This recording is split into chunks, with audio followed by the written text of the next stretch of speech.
Well, hello friends, Chef Leroy here, and guess what? I'm doing turkey tetrazzini for Thanksgiving. I don't know what you did for Thanksgiving, but that's what I'm doing. First thing I'm going to do is cook off my mushrooms. This is a mixed wild mushroom blend that I got from Costco. It's actually 1 pound. I'm going to use half of this with my recipe, but I want to cook it off in the tabarang pan first. And once it's done, I'm going to remove them from the stove and I'll put them back in the container that I had them chopped up in, just to save dishes. And well, here you go. Didn't take too long. Again, I don't use any oil in the mushrooms. Alright, the next step is to add oil to the pan. I don't need to clean it out. I'm just going to go ahead and throw that oil right in the pan. I'm using a 1/4 cup of olive oil. I know it sounds like a lot, but we're making a roux in the end of this, so this is what you need to start with, is a 1/4 cup of olive oil. Alright, next step, we're going to add our vegetables to the pan, and in this container I have half of a yellow onion diced, 1 sweet bell pepper diced, 2 large ribs of celery diced, 2 cloves of garlic minced. I've got a 1/2 teaspoon of dry thyme and 2 teaspoons of dry oregano. We're going to saute that until the onions become clear.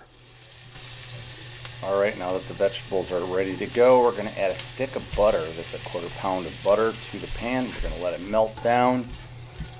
And then we're going to add 1 cup of all-purpose flour. We're going to mix it in really well. And we're going to cook it for at least 5 minutes before we add our stock. Okay, be sure to mix your flour in really well. And make sure you stir it often while you're cooking it.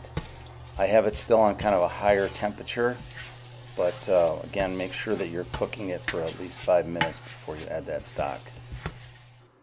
Alright, our roux is completed. Now we're going to go ahead and add our stock that we made previously in part 1 video of our turkey tetrazzini for Thanksgiving. So 4 cups of stock, bring it to a boil. As you're doing that, go ahead and whisk that roux in really well. Make sure it's dissolved into the liquid very well. And you're going to continue to mix it while it thickens.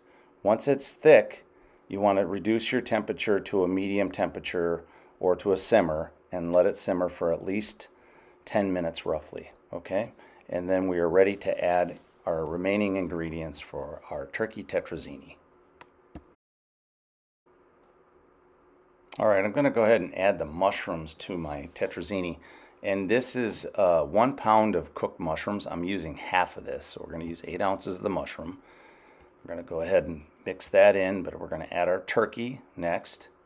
This is 2 pounds of cooked turkey, the sous vide turkey that I did. And I pretty much used the whole thing, outside of some that I had eaten from it. We're going to add 1 cup of heavy cream to the mix. And then let's go ahead and fold that in really well.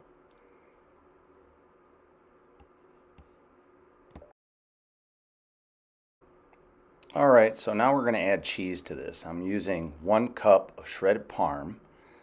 And there you go. We're going to go ahead and mix that in really well. And let that cook a little bit. I got my temperature right now on my stove at a low temperature. So it's not even really at a simmer exactly. And go ahead and mix that Parm in well.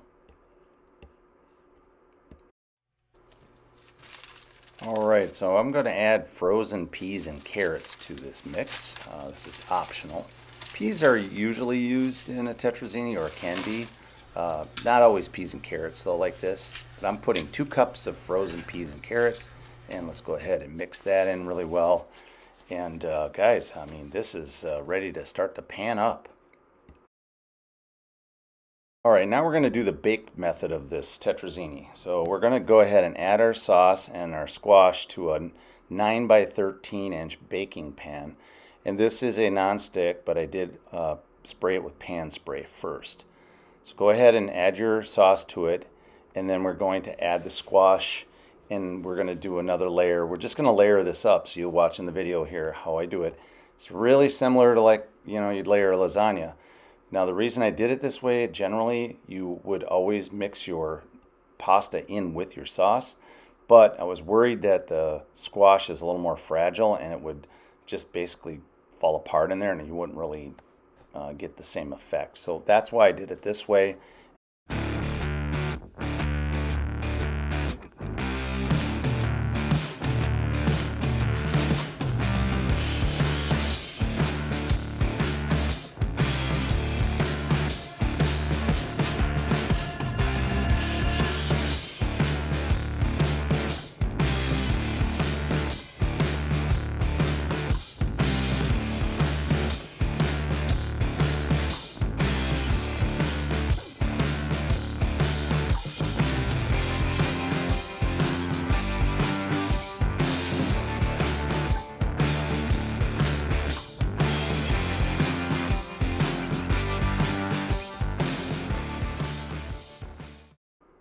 All right, so there you go. Next thing I'm going to do is I'm going to add some panko breading to the top of it.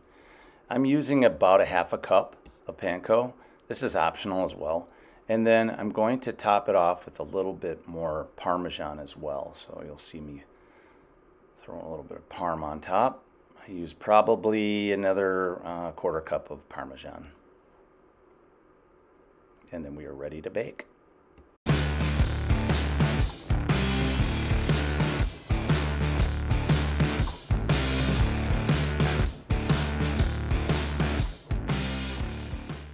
All right, we're going to add the pan to a preheated oven at 350 degrees, and we're going to bake this for 1 hour and 20 minutes.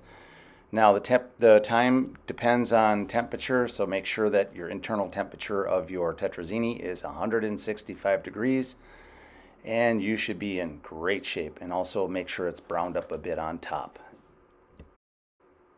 All right, guys, I hope you enjoyed the video. If you did, hit that like button.